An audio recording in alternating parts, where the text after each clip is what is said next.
The snow was falling thick, like sheets of white silence drowning the world. Help me! Officer Ellie Parker squinted through the windshield as her cruiser crawled along the edge of Hartford Pines, a quiet suburb tucked just outside Columbus, Ohio. The storm had rolled in faster than forecasted. Roads were slick, visibility down to a few feet. Her gloved fingers gripped the wheel tightly. In the passenger seat, Rex sat alert, his muscular frame still despite the cold.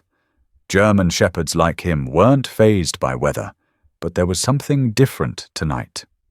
His ears perked every time a gust of wind slapped the car. His eyes scanned like a second cop, more instinct than machine. "Easy, boy," Ellie murmured, tapping the dashboard. "One more block and we turn in." Then it happened. Rex stood up. He didn't bark. Not yet. He just rose slowly, eyes locked ahead, and pressed his paw hard against the glass. "What is it?" Ellie slowed the car. "Coyote?" But then Rex growled, low and serious, and before she could react, he lunged toward the door, pawing at the handle. Ellie jammed the brakes and followed his gaze. A dilapidated two-story house stood half-swallowed in snow. Boarded windows, yard overgrown with frozen vines. No lights, no tracks in or out. She checked the GPS. No reports, no alerts. Property long abandoned, probably condemned. Rex let out a sharp, guttural bark. Okay. Ellie grabbed her flashlight and opened the door. The wind cut into her face like needles. "Let's check it out, but this better not be about a raccoon." Rex didn't wait. He charged through the snow towards the side gate, nose low, tail rigid. Ellie followed, boots crunching through the white. They reached the back porch. The wood groaned under their weight. Rex sniffed the threshold, then growled again. This time deeper, throatier. The door was unlocked. Ellie hesitated. "This is a bad idea," she whispered to herself, unclipping the safety on her holster. Inside, the air smelled stale, metallic. The beam of her flashlight cut across dust-coated furniture and peeling wallpaper. A single family photo on the wall had warped from moisture. A child in suspenders. A dog. Maybe the 70s. Rex walked ahead like he'd memorized the layout. "Rex, heel," she said, but he didn't listen. He headed to a narrow hallway, past the kitchen. Ellie followed, heart pounding, until Rex stopped in front of a trapdoor set into the floor. The basement. "No way, don't you do it," she warned. But Rex was already scratching at the wood. Ellie crouched, lifted the latch, and pulled the hatch open. A wave of cold, damp air hit her face. She flicked the flashlight downward. Stairs. Concrete. Wet. Rex descended without hesitation. "Damn it, Rex!" Ellie gritted her teeth and followed, one step at a time, gun drawn, light, steady. At the bottom, the flashlight caught a shape. Human. Slumped in a corner. A thin wool blanket covered sunken limbs. The smell hit her. Sweat, mold, something worse. "Sir," she called out. "Police!" The man didn't move. She rushed forward, dropped to a knee, checked for a pulse. Still alive. Barely. He opened one eye, bloodshot and grey. Lips cracked, voice paper-thin. "Are you real?" Ellie froze. Her light scanned the basement. Cans stacked neatly along the wall. An old portable toilet.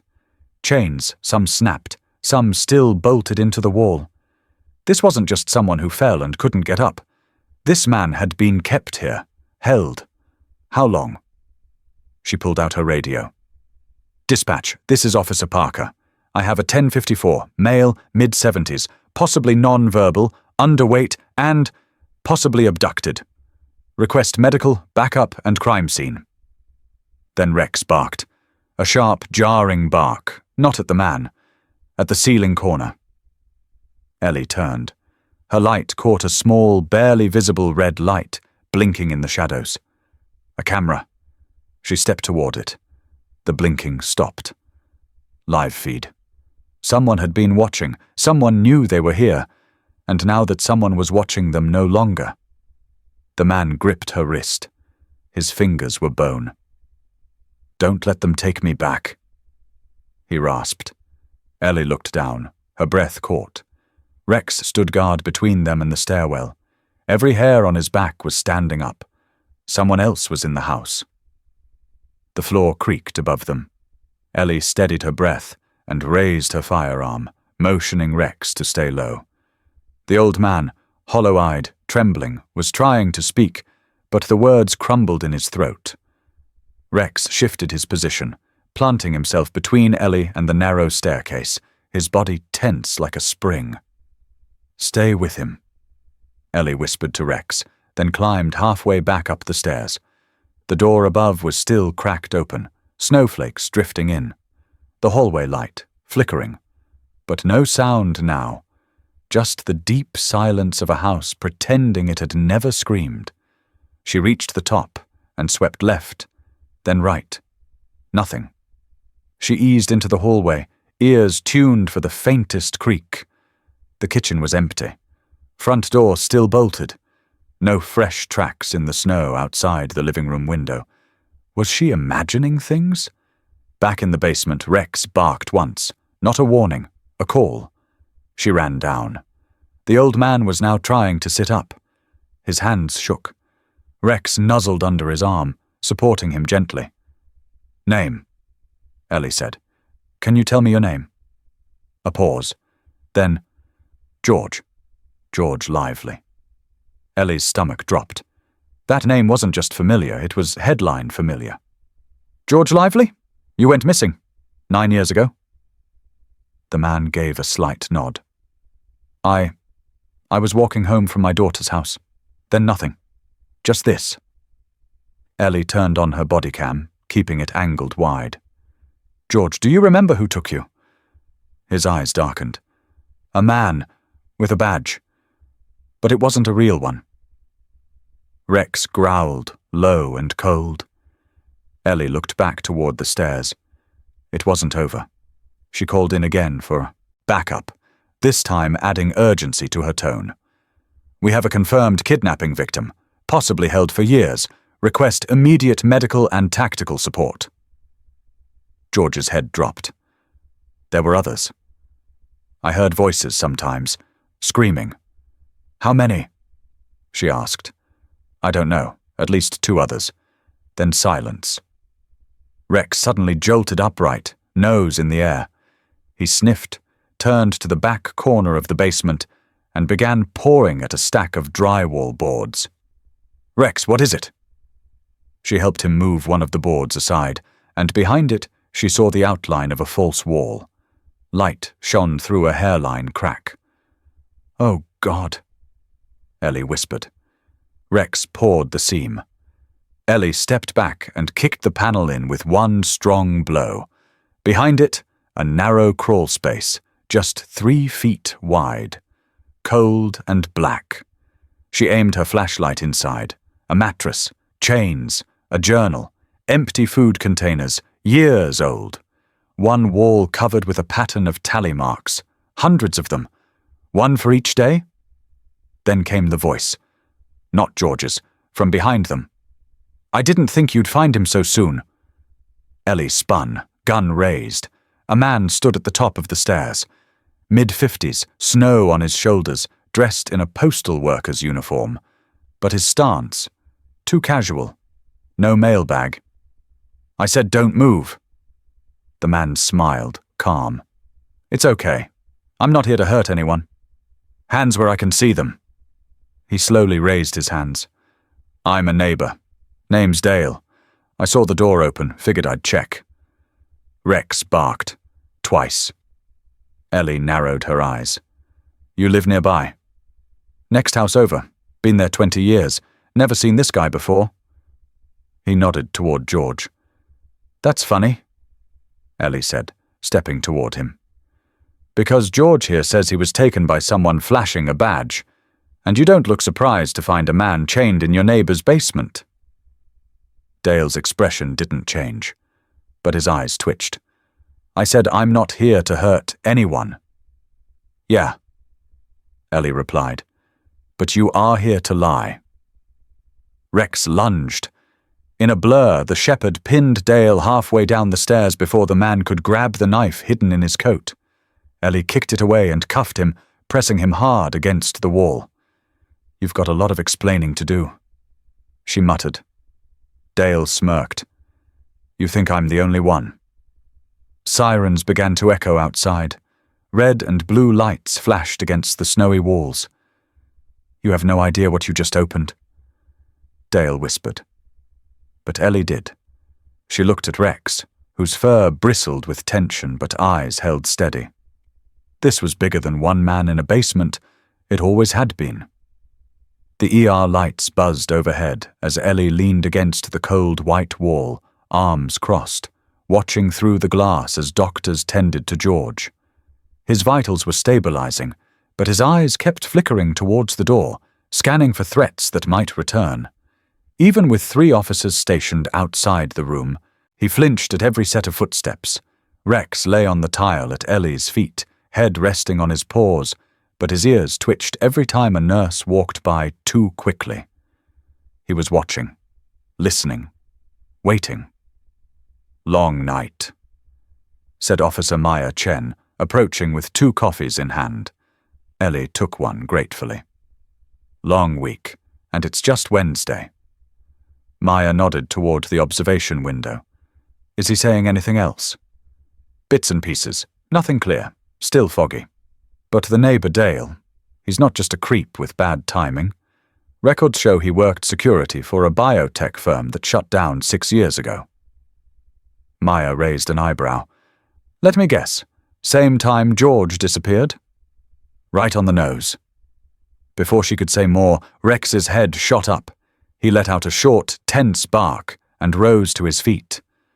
A nurse had just walked past, but Rex's eyes weren't on her. He stared at the coat she'd left hanging nearby. Ellie stepped closer. Rex moved to the coat, sniffed, and gave a sharp bark. Something wrong? Maya asked. Ellie reached into the pocket, pulled out a set of latex gloves and a penlight, and a crumpled ID badge. Not the nurse's. This one was different. Dr. Nathan Bowers. Ellie read. Ever heard of him? Maya shook her head.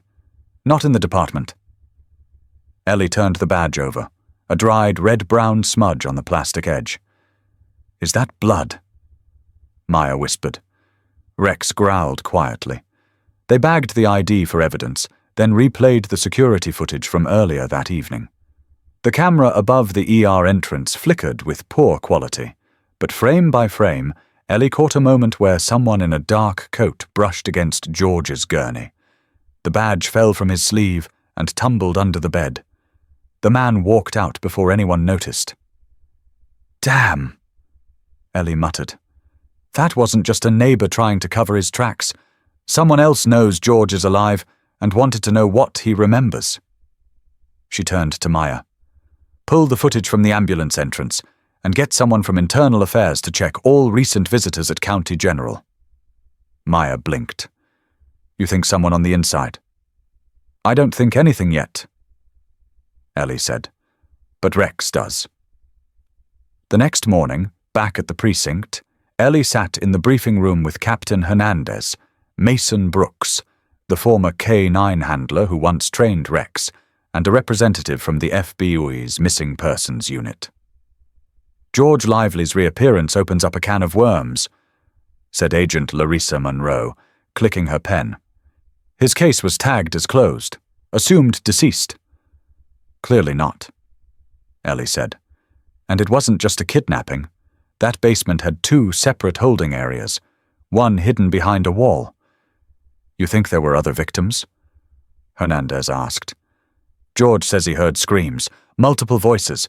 They stopped about 3 years ago. Mason leaned forward. This is going to sound out there, but Rex was part of a K-9 beta program about 6 years back. Not normal police training. It was experimental. Behavioral pattern detection. Meaning? Monroe asked. He was trained to identify emotional chemical shifts, cortisol spikes, fear pheromones, things humans can't mask. The program got shut down after one of the test handlers filed a complaint. And why is that relevant now? The captain asked.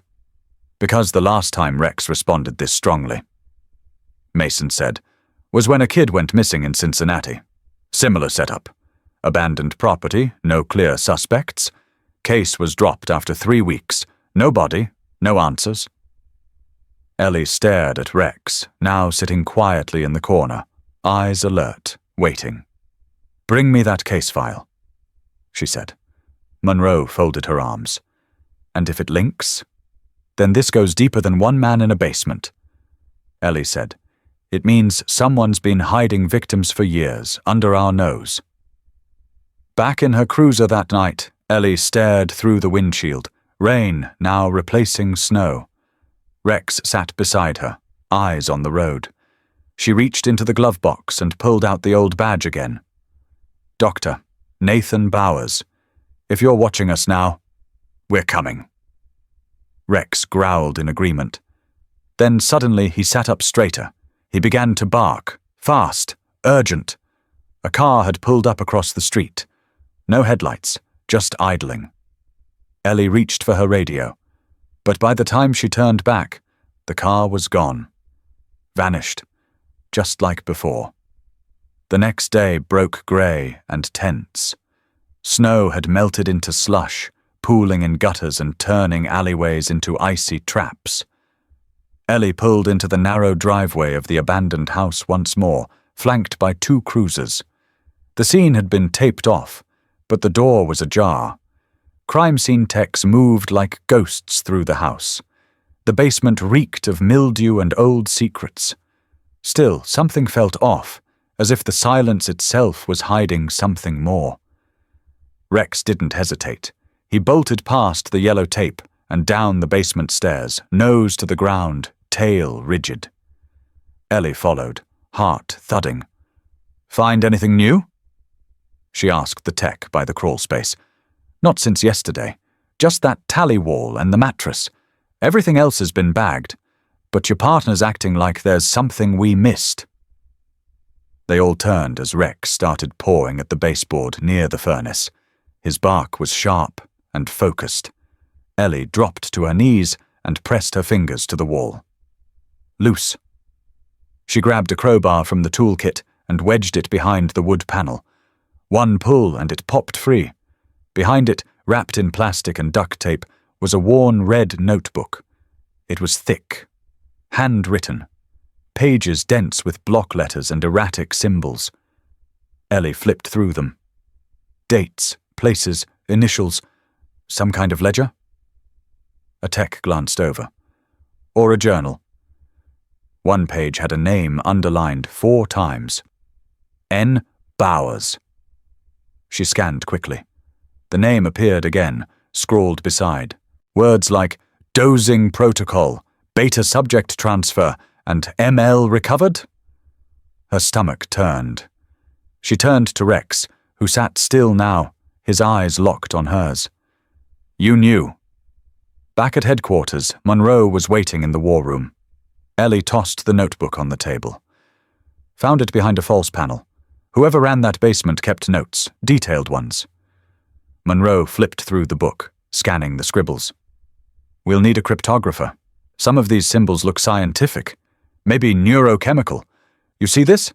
This isn't just some psycho's manifesto. These are test logs." Ellie nodded. The victims weren't just kidnapped. They were studied. Hernandez stepped in, face tight. "We just ID'd Dale's phone records. Multiple encrypted calls to a number that's bounced through 6 different relays. Let me guess," Ellie said. "Belongs to someone tied to that biotech firm." "Worse," he replied. "To a facility that doesn't exist. Officially, anyway. We have an address. Upstate. An old psychiatric hospital that's supposed to be shut down." Monroe leaned forward. "You think that's where the others are?" Ellie looked at Rex. He was standing now, perfectly still, staring at the red notebook. We follow the trail, she said, but not with sirens blazing. We go quiet, under. That night, dressed in plain clothes and driving an unmarked SUV, Ellie and Rex headed north. Monroe sat shotgun, scanning a printed satellite map. The old facility sat 15 miles off the main highway, surrounded by trees and dead farmland. No signal, no cameras, just rot and time. We've got about 10 minutes before we're off-grid, Monroe said. You sure about this? No, Ellie replied, but Rex is. They parked behind an abandoned barn, a half-mile from the hospital. As they made their approach on foot, Rex stopped. His ears shot back, tail straight, his body buzzed with tension. Then they heard it. A scream. Muffled, human, from beneath the earth. Rex took off. They followed, crunching through frozen brush until they reached a rusted hatch embedded in the ground. Ellie yanked it open. A stairwell led down, pitch black. She drew her flashlight and pistol. Let's go. They descended. Cold air, muffled sobs. Fluorescent lights flickered on, weak and old. The tunnel split left and right. Rex went left. At the end of the hallway, a locked steel door. Ellie kicked it in. Inside, chained to a wall, was a girl. Barely 15. Thin. Pale. Eyes wide with terror. Rex walked in slowly, crouched beside her, gently pressing his head into her lap. She burst into sobs, clinging to him like he was the first good thing she'd seen in years. Ellie scanned the walls. More tally marks. Blood. Scratches that spelled H-E-L-P. She called Monroe. We've got one. Alive. Then she froze. On the opposite wall was a photo, clipped to a board. A younger Ellie Parker, uniformed, next to Rex, labeled, Control Subject Handler, Class 1. She stared, the color draining from her face. Why the hell is my face here? Ellie stood frozen. The photo on the wall didn't lie. It was her, no question. Fresh out of academy, standing next to Rex in his early days, both framed in the sterile light of a government building. But she didn't remember it. Not the photo, not the location, not the context. Monroe approached slowly.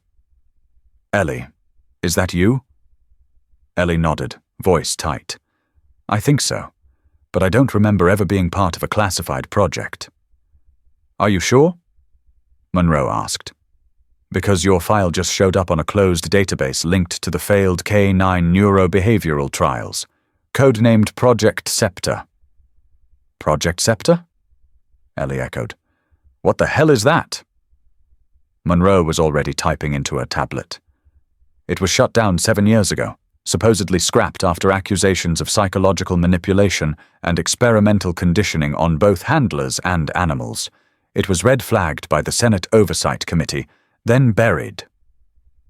Ellie's voice dropped. And I was in it? Monroe turned the tablet around. The screen showed a scanned PDF labeled Class 1 Handler, Eleanor Parker.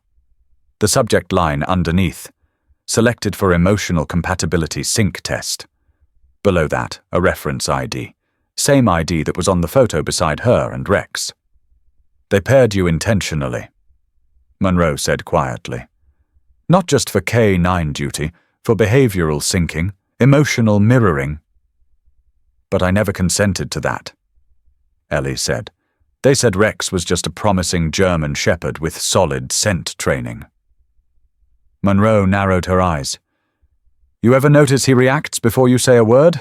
Like he knows what you're thinking? Ellie looked at Rex now, who had taken his place beside the rescued girl. His head gently nudged her hand until she calmed down. He looked back at Ellie as if reading the fear behind her stare. Ellie whispered, Always. Suddenly, a voice crackled over the old PA system in the wall. You weren't supposed to find this place.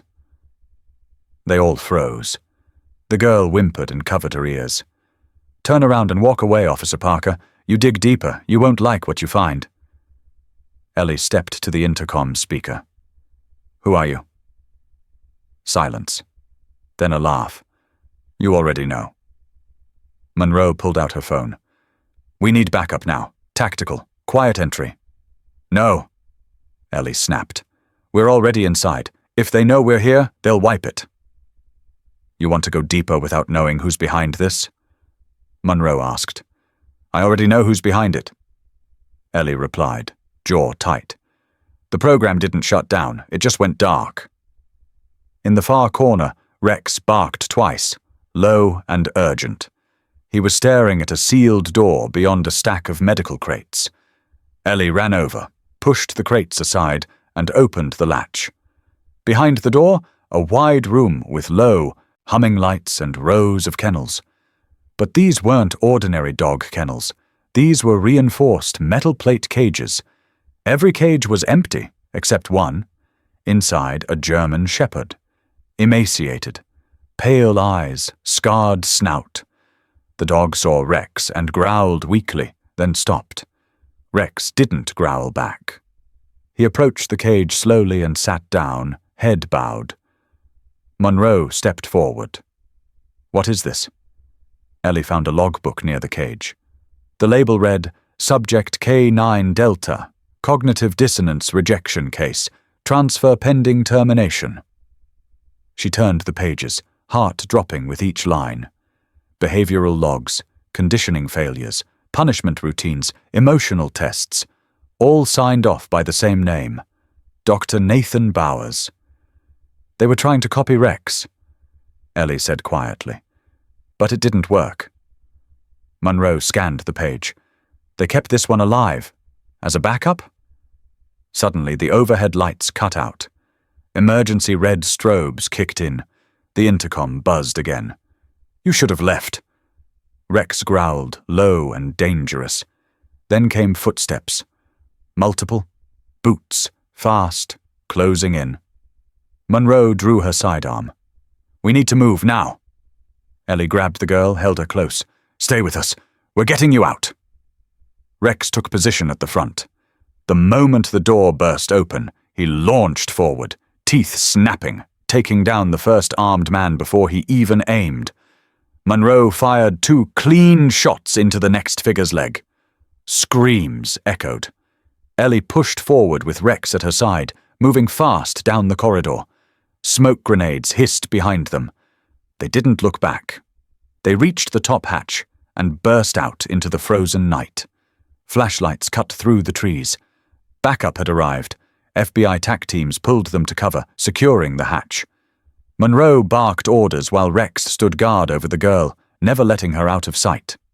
Ellie turned back once, looking at the shadowed building. Somewhere inside, someone had let this happen. Maybe someone in uniform, someone who used to shake her hand, and someone who had known everything about her, before she knew it herself. But now she had a weapon they didn't. Rex, a dog they couldn't break, a bond they couldn't replicate. And a name. Dr. Nathan Bowers. Next time, she wouldn't be the one walking into the dark. She'd be dragging it into the light. The tactical trucks rolled back into the city before dawn. Snow clung to the wheels, melting fast in the glow of the precinct's sodium lights. Inside, Ellie sat silently in the interrogation room, fingers drumming on the cold steel table. Across from her sat Captain Hernandez, jaw set like granite. "You weren't authorized to go in there," he said flatly. "No," Ellie replied. "But I had a 14-year-old girl chained to a wall and a dog experiment with burns on its paws. I'd do it again." Hernandez stared at her. "You nearly cost 2 FBI agents their lives. This is federal now, Ellie." "It's always been federal," she shot back. "But someone's been burying it in our own backyard." He stood and walked to the door, hand on the knob. "You're off the case." She blinked. "What?" "You heard me." Rex, sitting quietly at her side, let out a low growl. Hernandez paused. "Take the rest of the week. That's an order." He shut the door behind him. Ellie didn't move. The silence stretched, thick and pulsing. She turned to Rex. "They're pulling the plug. Someone's scared." Rex whined once, short, sharp. Ellie reached into her coat and pulled out the red notebook. She flipped to a page marked with smudged ink and two initials she hadn't noticed before. "LJ." She whispered. "LJ?" The door creaked open. It was Monroe. She closed it behind her, slid into the chair across from Ellie, and dropped a flash drive onto the table. "You didn't get this from me," Monroe said. "What is it?" "Personnel files. Project Scepter. Full roster of handlers. Most were wiped from the system, but this survived on a legacy server. I had to go through a DoD side channel." Ellie plugged it into her laptop. A directory popped up. Scepter Alpha Archive. Her eyes scanned the list, then froze. One name stood out, Captain Luis J. Hernandez. She looked up at Monroe. "Number no way." He was one of the early overseers. Monroe said, "Back when the program was just theory, funded by a black budget from Homeland Security." "You think he's involved in this?" Ellie asked, her voice cracking slightly. "I think he's protecting someone. Or something. Whether he's dirty or just scared, I can't say." Rex stood, ears alert. Suddenly, the hallway outside exploded in noise. Raised voices, boots pounding. Ellie and Monroe rushed out. A young patrol officer barreled into the hallway. Dispatch picked up a 911 ping from an encrypted line. George Lively's house.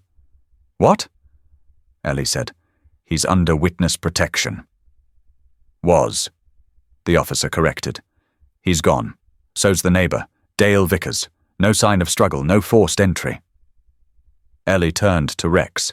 His fur bristled. Monroe cursed under her breath. "They're cleaning house."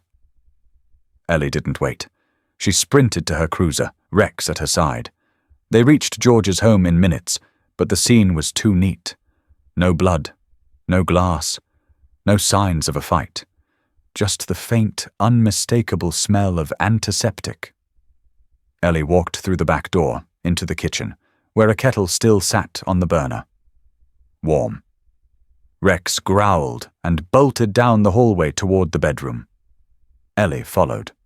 Pinned to the bed with a tactical knife was a single sheet of paper. On it, in typed words, "Stop digging, Parker. You don't know who you're hunting." She grabbed the note, turned it over. A number was scrawled on the back in pen. 21255500013. Ellie stepped outside and dialed it. It rang once. Then a voice. "You keep showing up where you shouldn't be, but I guess that's what makes you compatible." Ellie's blood ran cold. "Who is this?" "You already know. The dog remembers me." Rex began to bark wildly, furious, uncontrolled. The voice chuckled. "You made him loyal, Parker, but you never asked what he was before." The line went dead. Ellie stared at the phone in her hand. Monroe approached from the car. "You okay?" "No," Ellie said quietly. "But I think Rex used to be part of something even I don't understand." Monroe gestured back toward the precinct. "Come on, you're going to want to see what's in the next file batch." Another name. "Worse," Monroe said. "A contract." "For what?" "For the sale of Rex, dated 6 months before you were ever assigned to him." Ellie's voice dropped to a whisper. "Sold to who?" Monroe hesitated, then showed the page. The buyer, N. Bowers, Shadowfield Institute, subject K91REX, slated for recall. Ellie took a deep breath and looked down at Rex, who stared back at her as if daring her to ask the next question.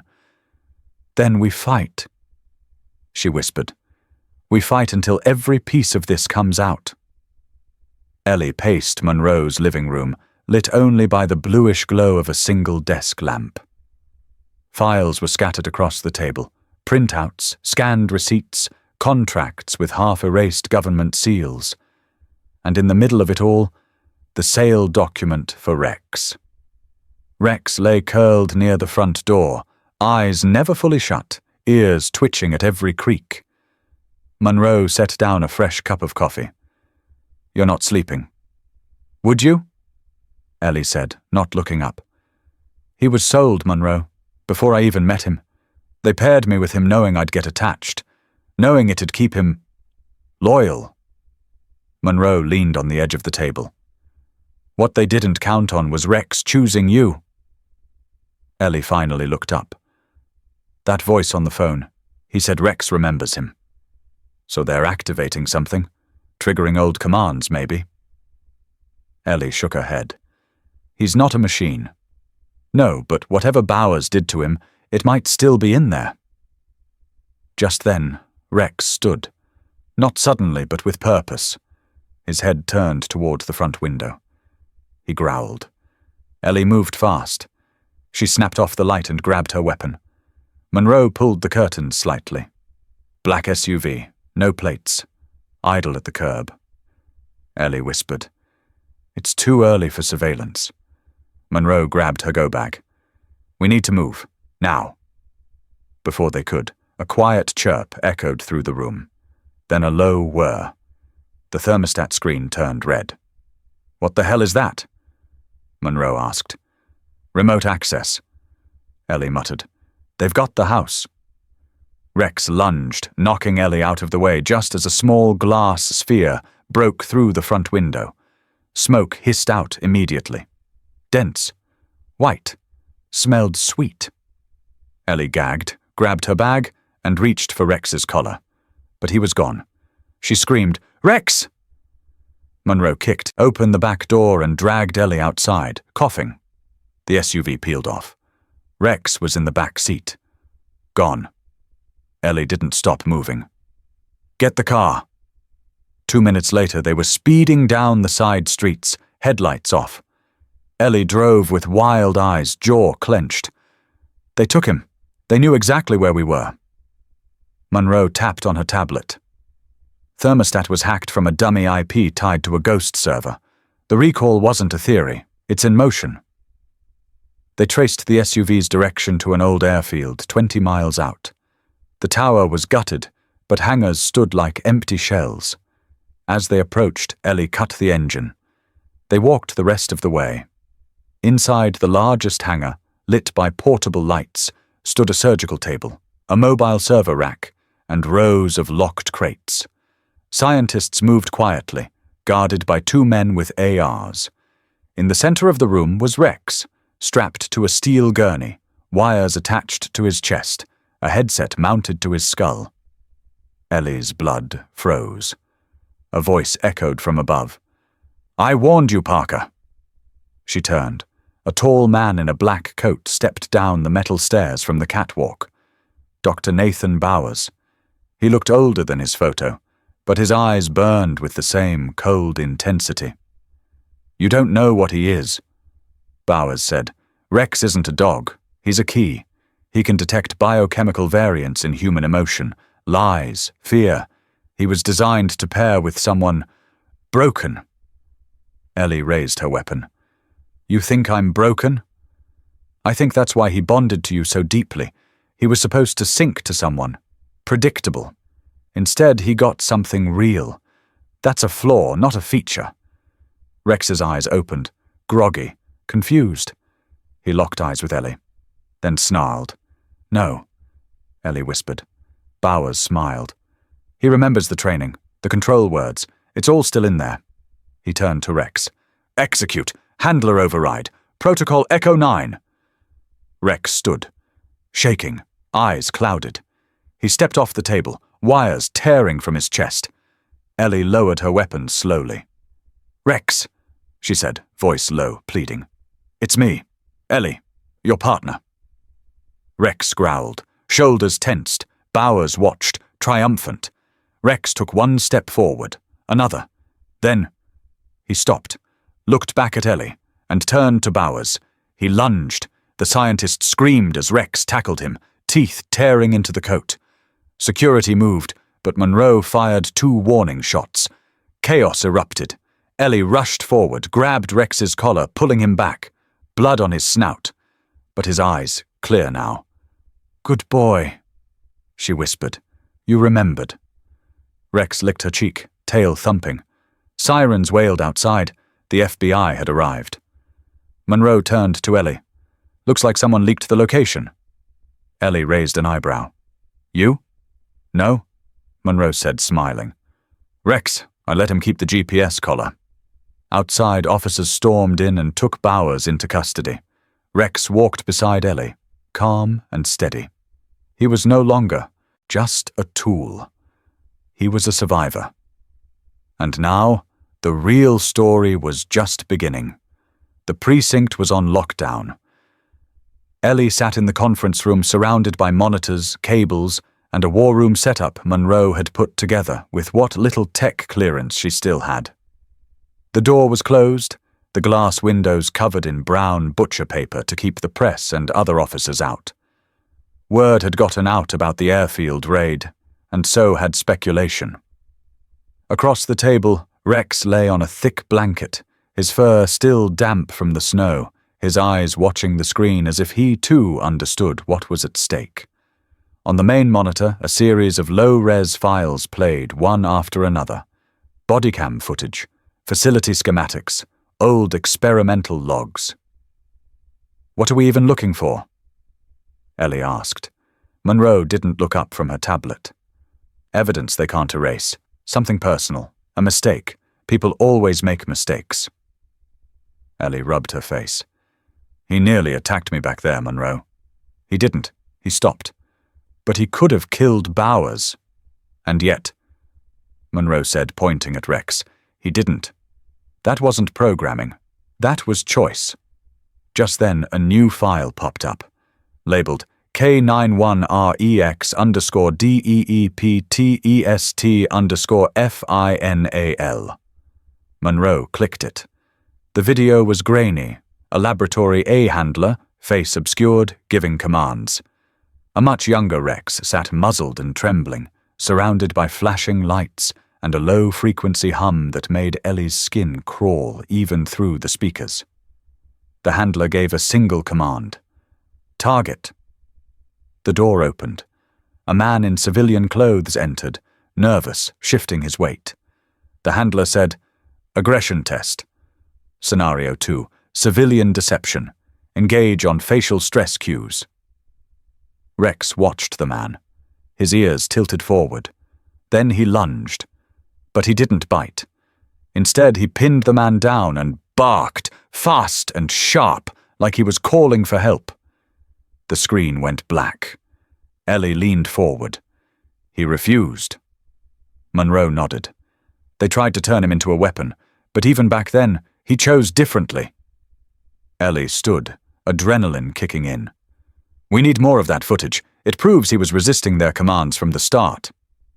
Just then, Monroe's laptop pinged. An encrypted message flashed across the screen. "Unknown source. You're not done yet. Look in the basement." Monroe stared at it. "What basement?" Ellie's eyes widened. "The house. George Lively's house. We never checked the sub-level." 10 minutes later, they were back at the property, flashlights in hand. Rex led them through the kitchen, back toward the pantry. Rex stopped suddenly, sniffed the floor, then let out a bark. Ellie knelt. The floorboard was loose. Underneath, a steel latch. They pried it open. A narrow staircase led down into darkness. Monroe clicked her flashlight on. "This doesn't look like a storm cellar." As they stepped into the basement, the air turned cold and stale. The room was wide, with concrete walls and wires running along the ceiling. Old crates lined the edges, each marked with faded numbers. Then a faint cough. Ellie froze. In the far corner, behind a slatted partition, was a man. Old, weak, chained by the ankle. He blinked in the light. Are you real?" Ellie rushed forward. "Sir, it's okay. We're with the police." Rex stayed back, eyes wide. Monroe picked up a dusty clipboard. "His name's Hal Spencer. Retired Do-D engineer, reported dead 5 years ago. Ellie turned to the man. What happened to you? His voice cracked. I helped design the neural feedback collars, the original version of Rex's hardware. They said I knew too much, so they locked me down here. Paid the neighbor to keep it quiet. Ellie's blood boiled. Who did? Bowers, and someone higher, Whitaker. Ellie's heart sank. Deputy Director Whitaker. Hal nodded weakly. Rex was their golden prototype, but when he started showing signs of deviation, empathy, resistance, they saw it as corruption. Monroe was already dialing her contact at the bureau. We have enough now. More than enough. Ellie knelt beside Hal. You're safe now. We'll get you help. Hal's eyes moved to Rex. He found me, didn't he? Ellie smiled through the rage. Yeah, he did outside. The night was cold and quiet. Ellie looked down at Rex as they walked back to the cruiser. You remember everything, don't you? Rex didn't respond. He just pressed against her side. Solid. Warm. Present. The kind of loyalty no program could ever code. Washington, D.C., 2 weeks later. The federal hearing room buzzed with tension. Journalists, government officials, and law enforcement packed the seats. At the center, under sterile white light, sat a long table flanked by microphones and nameplates. Ellie adjusted her blazer, hands slightly trembling. She wasn't used to rooms like this. Cold, powerful, guarded. To her left, Monroe tapped her tablet, filtering through evidence. To her right, Hal Spencer sat in a wheelchair, a blanket over his legs, skin pale, but his voice clear. In the back corner, Rex lay quietly beside a Homeland Security handler, but his eyes never left Ellie. A congresswoman leaned forward.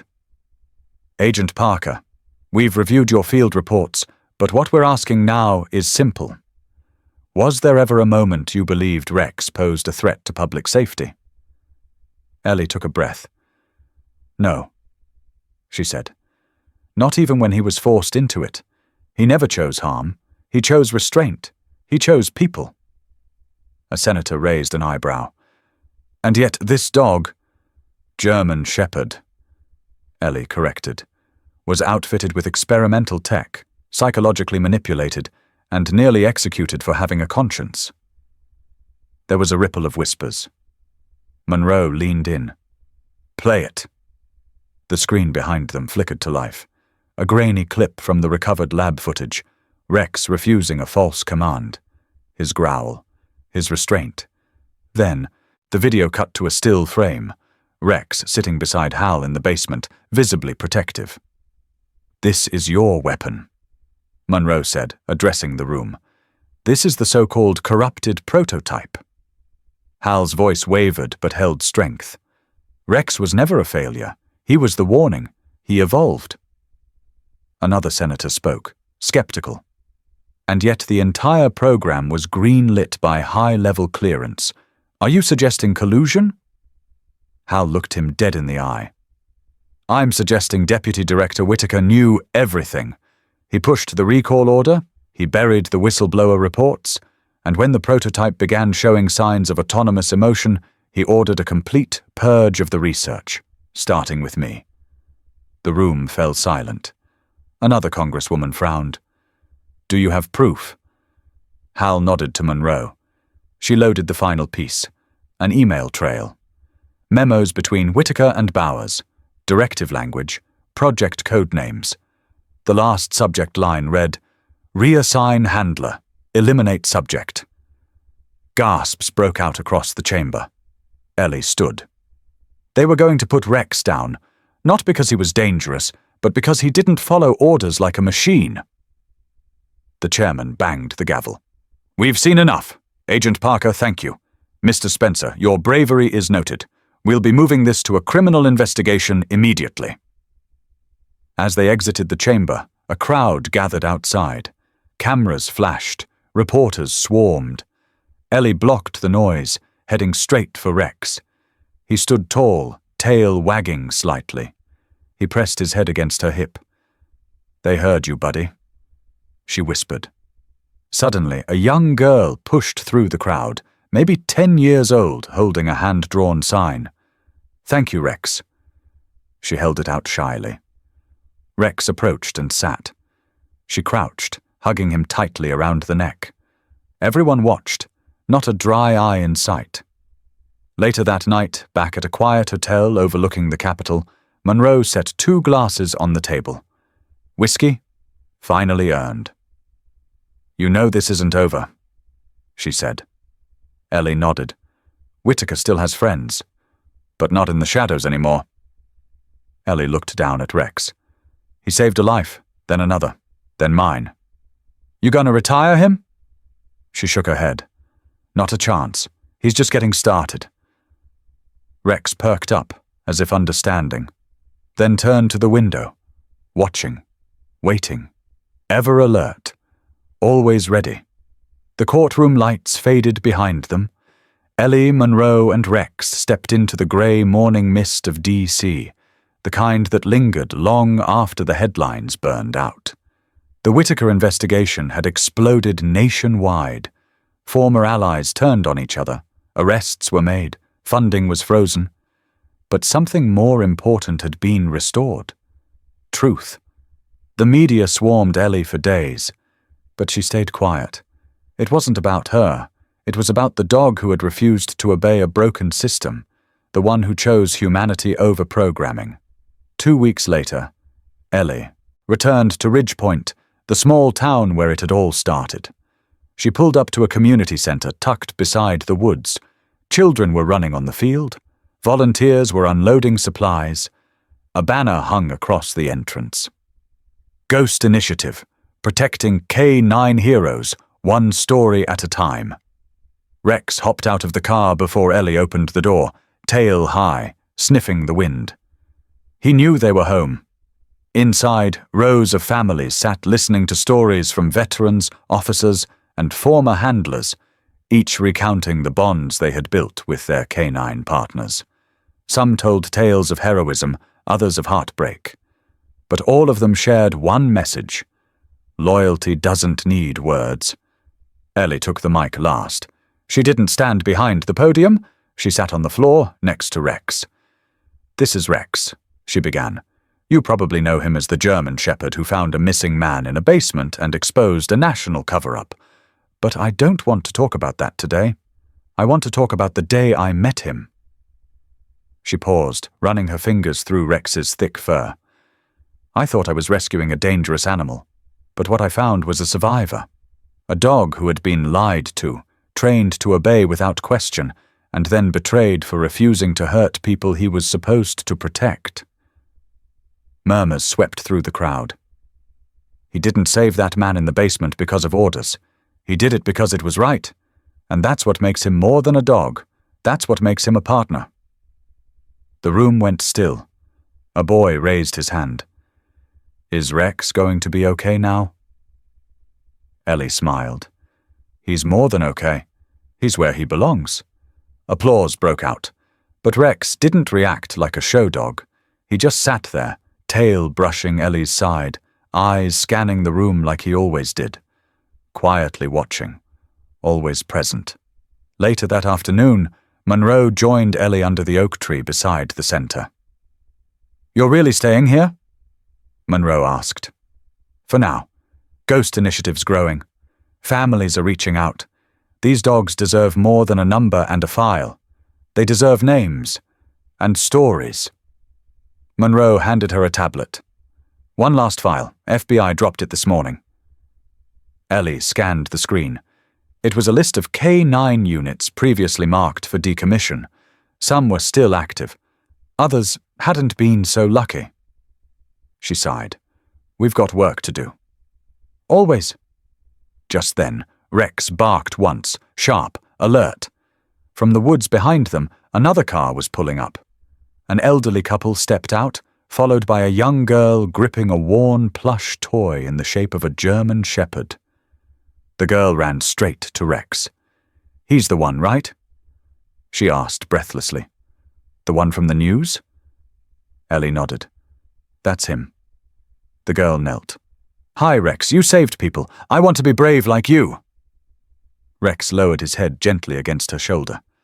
And in that moment, the circle was complete. Not because a villain was caught, not because the world was watching, but because somewhere, deep inside a child's heart, loyalty had left a mark. And maybe, just maybe, that was how healing began. If this story moved you, if you've ever known the unwavering love of a loyal dog, we invite you to be part of something bigger.